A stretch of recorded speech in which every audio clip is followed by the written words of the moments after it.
Hello. For the next few minutes, I'd like to talk to you about this. People say that social media is for the young. Isn't it? Nope. Welcome to Nerdopause. Now, I have a theory that there are lots of people out there of many ages who hear the word net neutrality and go get a cup of coffee or slide off and, check their Twitter feed or, whatever they do when they're faced with a word that kind of makes them a little uncomfortable and they know they should be caring about it. They don't really know what it means. Let's move on because we have a lot to do and not much time to do it. Net neutrality means that internet providers cannot slow down or block access of websites and people and applications. It is essentially freedom of speech. This is a version of this. This is a version of this. Let me explain. So when you have net neutrality, it means that there's a level internet-based playing field. And the reason this is important is because our world is just knotted together through the internet. We are more interconnected than ever before, across countries, across nations, around the world. When we lived in Japan, we depended upon the internet to communicate with our family. When we were, no matter where we went, we depended on the internet to be able to get things we needed, to be able to communicate with people, to be able to make our voices heard when we had a political opinion or another kind of opinion. The internet it's like a great big pulsing, ever-changing library of history and thought and current events and future theories and naughty bits and nice bits and kids' educational programming and videos and how-tos and DIYs and my dryer broke, I need to learn how to fix it, I can't afford to buy a new one, look, here's a video on YouTube which is powered by the internet. It's really important and our world depends on it. You person may choose not to go on the internet very much other than to see a video and play Scrabble or something. Other people are on it 24/7 because it's their job or because it's their passion or because it's their obsession. I don't judge. But without net neutrality, it's opening up a world of hurt for free speech. Let's do a ridiculous little nerdy example that pertains only to me and has no connection with the actual real world per se. Let's say that I wanted to buy a book, an older book, maybe an out-of-print book or an antique book, and I looked in all the real-life bookstores I could find, independent bookstores and Barnes & Noble and half-price books. I went to the library to find it. It doesn't exist. But I went online on the internet, and I found the book at two different sites. Now, one website was for a small independent bookseller somewhere across the country, far, far away where I can't go. And the other one was, let's say, for a great big international book-selling corporation that we shall call I'm a Swan. Now, I have used I'm a Swan many times, let's say, and I personally have nothing against I'm a Swan. But let's say that I would like to use the independent booksellers website because I like to support independent booksellers. I think competition is healthy in our economy. And let's say it's even a little bit cheaper maybe, who knows. But let's say that I'm a Swan, through no fault of their own, this is just business, has some kind of corporate deal with an internet service provider. That happens to be mine.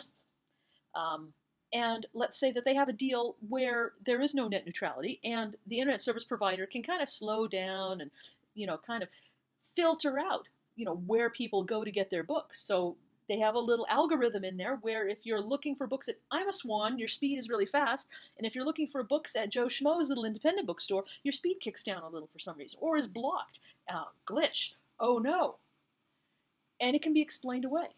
And what happens to me is that I'm forced to buy the book through I'm a Swan, which normally is not a big problem, except that I wanted to buy it from the independent bookseller. Is this earth-shattering? No. Is this a big deal? No. Does it matter where I get the book as long as I get the book? Like a good consumer, it shouldn't matter, as long as I'm throwing my money out there in exchange for goods. Okay, that was ridiculous. Let's make it a little more chewy. Let's say that there is a really up-and-coming, starting to be really buzzed about grassroots organization that works on issues of social justice, current topics in social justice. It is an organization that gives voice and empowerment to marginalized groups in our country. It's taking stands against things that are considered wrong or unethical. Let's say that there's a big internet service provider who has contracts with here and there and government organizations, and let's just say, oh, their website is blocked, or it's gone to so slow, the speed for it is so slow that no one can access it usefully. This is a little more serious, because now you are stifling, not you, the general you, now this grassroots organization, a nonprofit organization, is being stifled, is being censored based upon connections through the internet service provider. Now, this sounds paranoid. I'm not trying to be paranoid. But, you know, big companies, no matter how they think their heart's in the right place, are a business. And as, you know, they're going to make deals. They're going to make financially sound-seeming deals with other organizations or governments or businesses. They've got a tool they could use to promote themselves. And I don't think it's too far out of the ballpark to think that they might, you know? If it's considered just business and not unethical to slow down some websites and speed up others based upon personal preference of the company, I think it could happen. I think they try to explain it away, or they have an excuse, or they call it a glitch, or oops, you know. Whatever happens, I don't think it's too far out of the ballpark. I don't think it's a paranoid thing to consider. What net neutrality does is it prevents this. Because as soon as you start messing around with available information, you run the risk of censorship. I'm a book lover. I'm a big believer in free speech. I really think that our words and our voices and our thoughts are really valuable and deserve equal consideration. And I'm worried.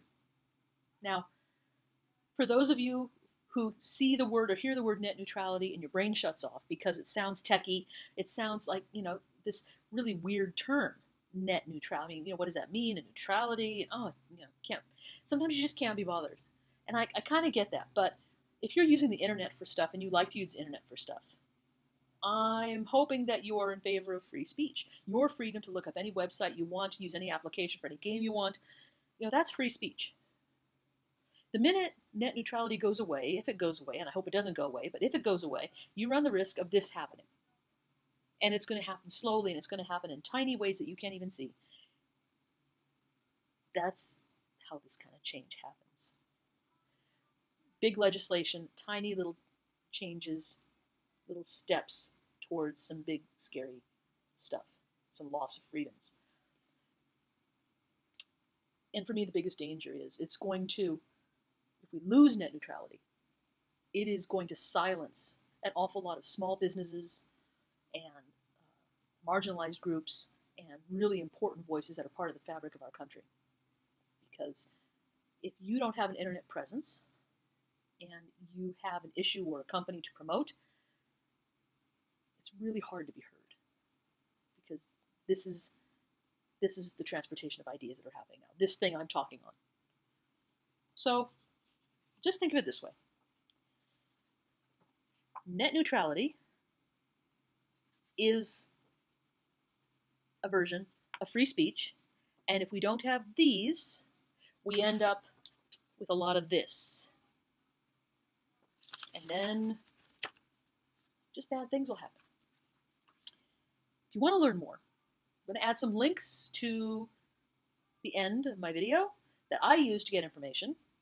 I would encourage you not to just take my word for it. Do some Googling, do some internet web searching on net neutrality. Find some sources of information that seem palatable to you and understandable to you. You know, watch videos, get both sides of the story. Make up your own mind. I would hope you would come out in favor of net neutrality and free speech.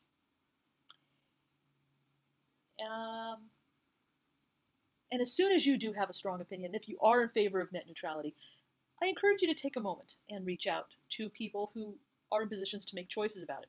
The FCC, your representatives, whoever it takes, just a couple sentences. You don't have to give a big, long thing. Calling is better than writing, but you know what? Get it out there. Send a postcard, send an email. Write it on fabricated treasure map, put it in a bottle, slap a stamp on it, send it off. You know, make your voice heard. It's important. Is it the most important thing we're looking at right now in our country? No. But it is a piece of it. I have now ranted. My friends, whatever happens, be nice to each other, take care of yourself, and stay nerdy.